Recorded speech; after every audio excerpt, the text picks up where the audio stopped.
The Law and You, a look at laws in St. Vincent and the Grenadines which affect our daily lives. The Law and You, presented by lawyer panel P.R Campbell QC and brought to you on SVG-TV as a public service. Ladies and gentlemen, brothers and sisters, boys and girls, season's greetings. Welcome to another presentation in this public service nation-building series, The Law and You.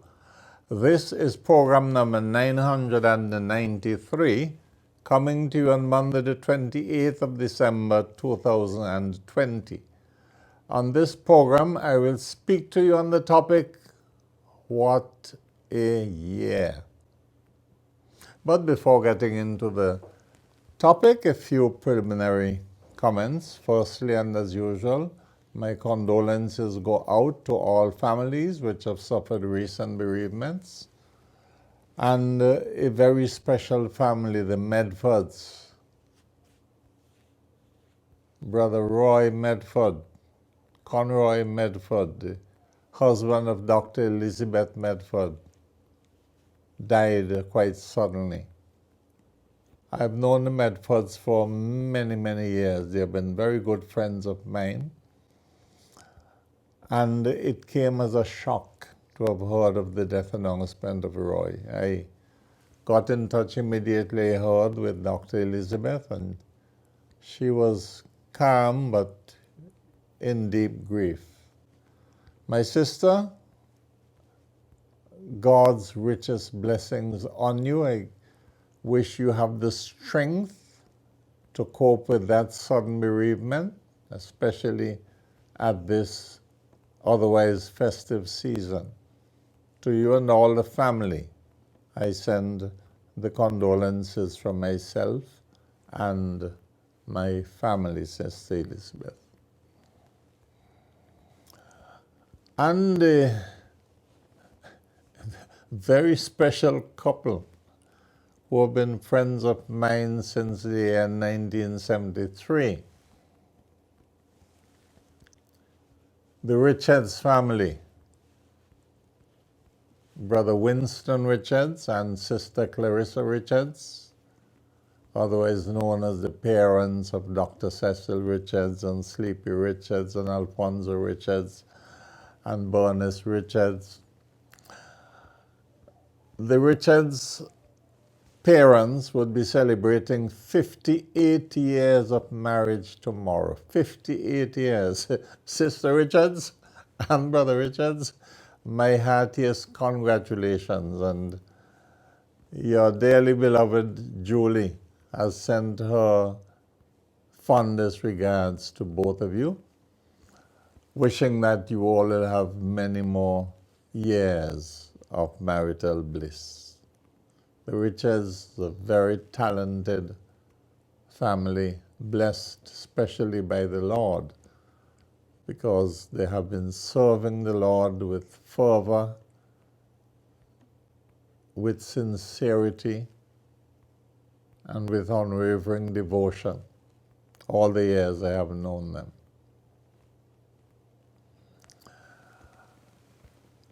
Now, the topic chosen for this, the last program of the Law and You, excuse me, let me wet my throat.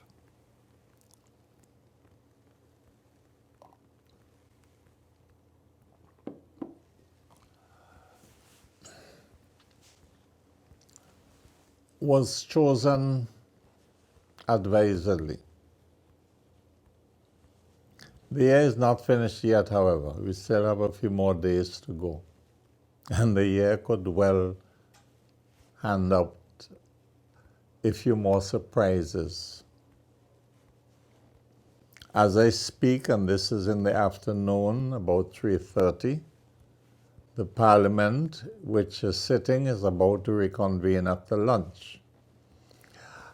And I want to draw attention to the civility with which the members conducted themselves in the morning session.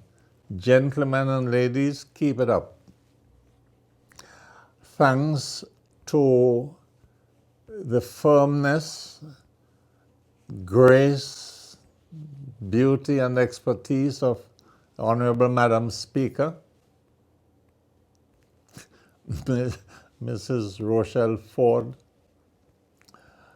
The proceedings were very pleasant, and I hope the members keep it up, not because it's the first sitting after the Christmas.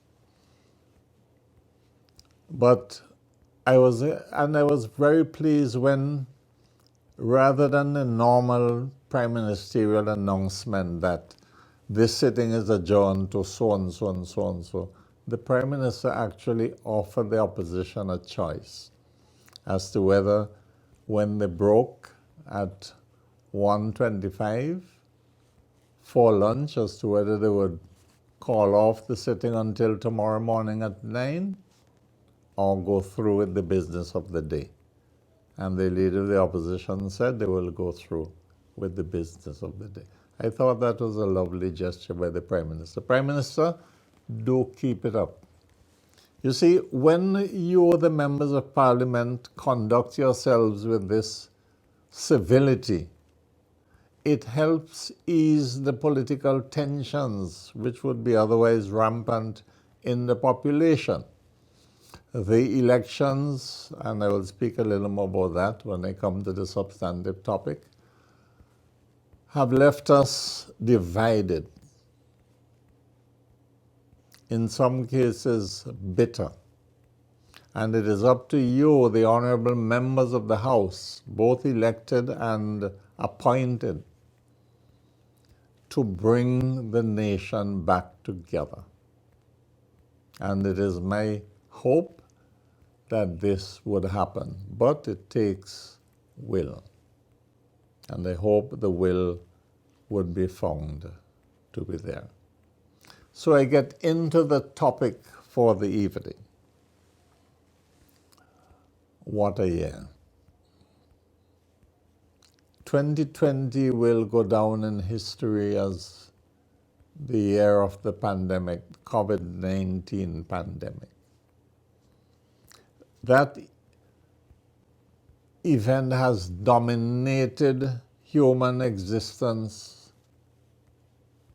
for 9 months of the year, because it didn't really get going until about March this year, although indications are that there was a bit of an outbreak in Wuhan, China, early in the year. But from about March, we started hearing seriously about what I have called the pestilence, but what is officially known as the pandemic. That is an epidemic which has broken out across the whole world.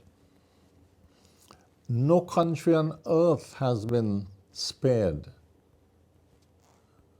the ill effects of that virus. Countries that hitherto consider themselves developed and immune from these global diseases suddenly found that they were as vulnerable as the rest of us in the poor, underdeveloped countries of the world. Many countries had to suffer lockdowns where, by law, human beings were forbidden from associating, where certain business places were compulsorily closed for periods of time. We heard of the closing of borders so that flights to and from countries were drastically reduced. All of a sudden, you couldn't get to go to Trinidad, and Trinidadians couldn't get to travel. And so in other territories of the Caribbean. Fortunately, the authorities in St. Vincent and Grenadines adopted a measured response. We did not suffer any lockdown nationally. And because of the protocols established by a very alert and active medical establishment, and my congratulations to all of those persons in the medical field, we have so far been spared the worst of the COVID. I say so far because recently we have heard of a new strain of the virus originating, some say in England, but certainly spreading to other parts of the world. The scientists say that this new strain is much more contagious, in other words, easier to catch than the COVID to which the world had got accustomed. But there is always a silver lining to every cloud. And that has come in the form of the development of vaccines by some of the large drug companies of the world. So that in the United States of America, they have started a very vigorous vaccination program, and they hope to embrace as many of the population as would accept the vaccination. Now, the United States is something else. The United States throughout this year has been led by a president who can only be described as extraordinarily strange. In all my years of studying history, I've never heard of an American president of the behavior and conduct and attitudes of President Trump. But he was the choice of the people 4 years ago. Apparently lost the election, and he's saying he's not leaving the White House. He, man, in West Indian parlance, President Trump bust a bad and say he's not moving. Well, we wait to see what will happen on the 19th of January, which will be the day before the official inauguration of the new President Biden and his Vice President, Ms. Harris. Wait to see if Trump would be bad enough to lock himself in a room in the White House and say, not coming out. But I don't think it will happen. I think eventually he would have to calm down and behave in a more predictable and dignified manner. So many of our people, when I say our, I mean Caribbean people, live and work in the United States of America, that whatever happens in America, we have to pay serious attention to. A lot of our people are caught up there. Some want to come home but can't. Some have people at home dying and they can't get to the funeral. Some have people getting married and they can't get to attend the wedding, and so on, because of the difficulties of travel. The disruptions wrought by this pandemic have not left any area of human activity untouched and unscathed. Sporting events had to have been cancelled. The Olympics had to have been cancelled or suspended until such time as things improve. They're hoping that in 2021 a form of Olympics will be staged. But other sports have been seriously affected. Planned tours have had to have been cancelled.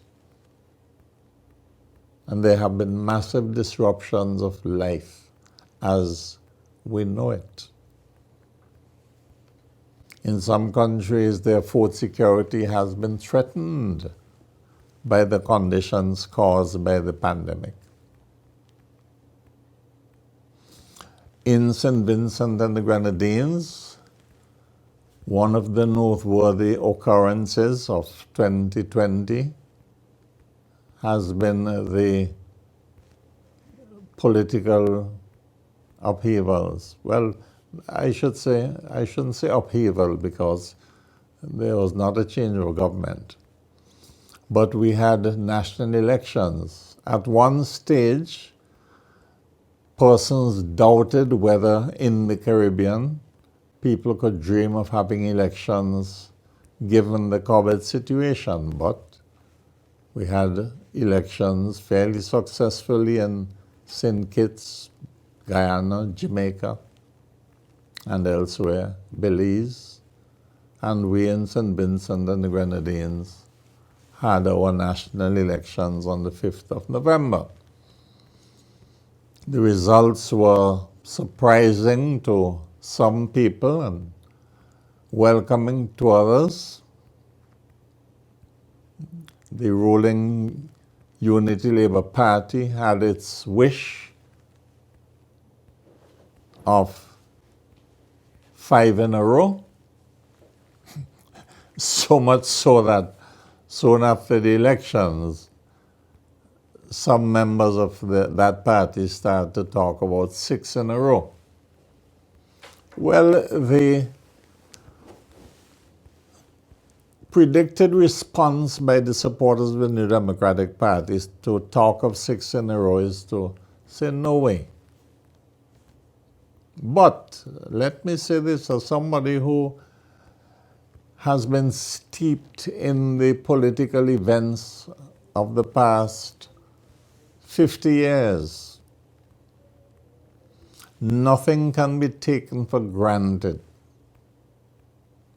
You know, a year ago, you couldn't tell anybody in NDP that they would not win the elections of 2020, the pending elections. It was taken for granted that NDP would win. As it turned out, the party did not win, as we know. In fact, they lost 1 seat. I told you of the dream I had a few days before election, where I dreamed that of the 15 constituencies, 14 constituencies voted the same way as they did the last time and went back to the party that held them before. But one constituency in my dream was changed, and that was North Windward. Turned out that the one constituency that changed was North Leeward, not North Windward, in actuality.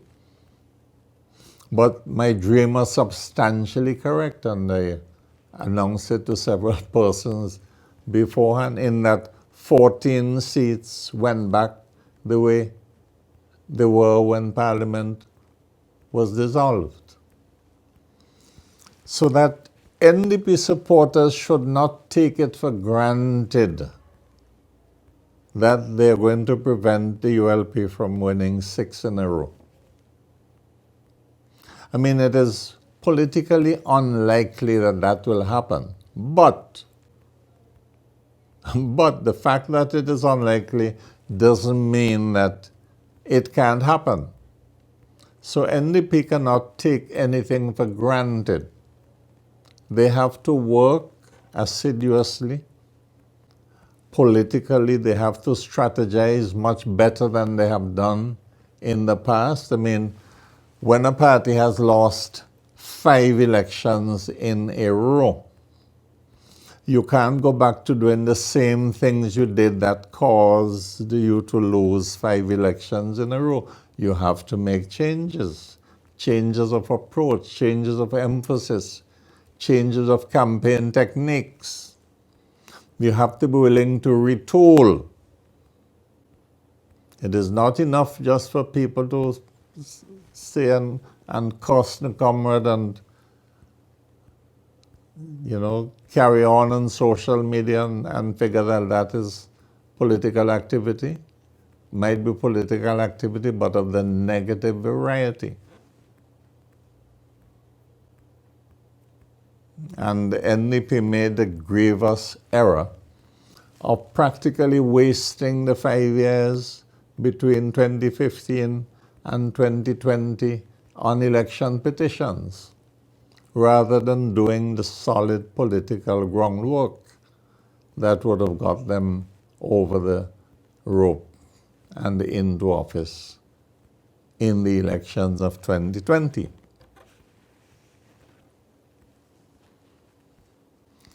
Some of the newer persons who have come into the NDP who do not understand the history of the New Democratic Party and who do not understand the reasons why NDP was so dominant for so very long. Those persons continue to make the same fundamental errors.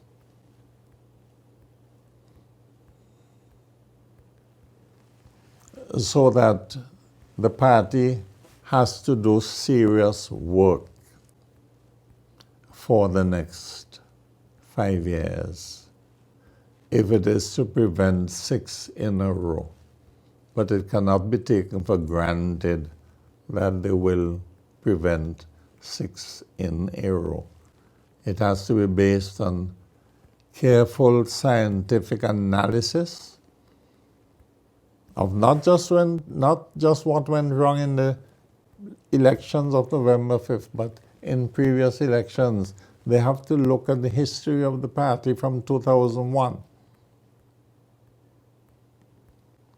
and work out where the party went wrong. Have a hard look at personnel. They have to be prepared to change personnel if necessary or desirable. People cannot be kept in positions just because they have been there for some time. Everybody has to justify his or her position in the party. So 2020 will go down as a watershed year in the political history of this country. The first time in the history of the Caribbean that a political party has been able to win 5 elections, its 5th elections in a row. Credit has to be given to the ULP and its leader, particularly its leader, Dr. Gonsalves. The NDP continue to make the same fundamental error of underestimating Dr. Gonsalves, and they have done that to their peril. The good bad Shakespeare said, "'Tis best to weigh the enemy more mighty than he seems." But people feel that, cussing Ralph and writing up this and that on Facebook and so on means that you will remove the comrade from there. The comrade is a seasoned professional politician.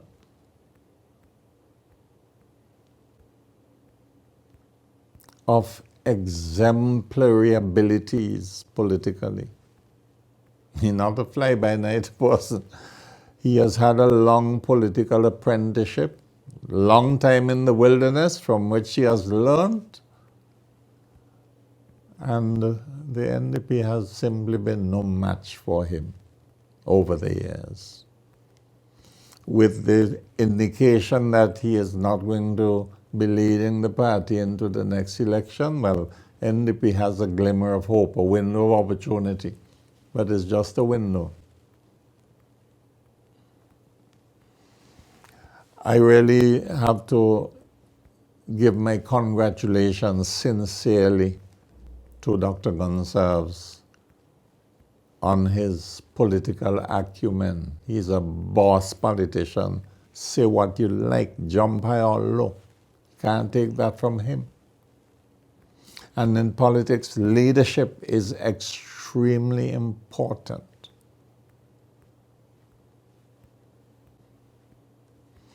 Mr. Vincent Beach recognized the importance of leadership when he decided to hand over the leadership of the Amalgamated Labour Party and Movement for National Unity way back to allow Dr. Gonsalves to lead, for which he appears to have been born to play that role. The fellow is simply a boss. And say what you like, jump high or low, don't deny that. Ralph is a boss politician. He may not have been world boss as he proclaimed, but nonetheless, he's approaching genius level. I mean, getting St. Vincent and Grenadines into the Security Council of the United Nations was no easy feat.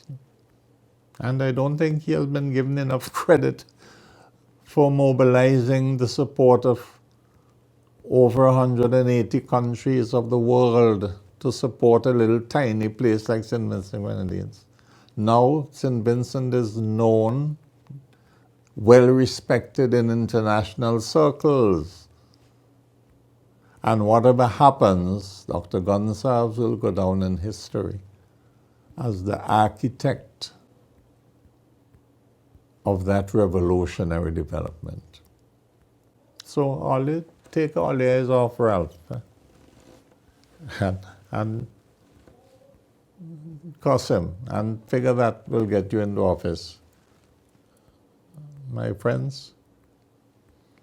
Anyway, I come to a close by wishing one and all a Happy New Year.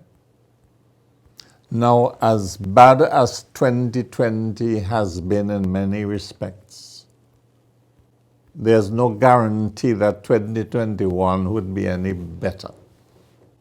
We just have to hope and pray and conduct ourselves in a manner to make it better for us here in St. Vincent and the Grenadines. There are lots of our habits we have to change. Things we have to do differently. We have to be much more civil to one another. We have to work harder and smarter. Our politicians have to try to show the togetherness which they apparently have shown so far, so that we can hold things together. But 2021 may be a dismal year. Let us hope not. Let us hope for better and brighter things. So, my brothers and sisters, ladies and gentlemen, boys and girls, I thank the good Lord to bring me through 2020, the year in which I attained my 75th birthday. Yes, I'm 75, thank God. Let us hope that we all will see 2021 right through its close, so that hopefully we should be able to say, or we might be able to say, at the end of 2021, yes, we have turned the corner, we had a good, enjoyable year. So with that, Happy New Year to one and all. This is the last program of 2020 of The Law and You. I look forward to being of further service to you next week, Monday, which will be the first program of 2021, DV, when I will be of further service to you on this nation-building series, The Law and You. Do have an enjoyable week, ladies and gentlemen, brothers and sisters. May the good Lord continue to bless us all.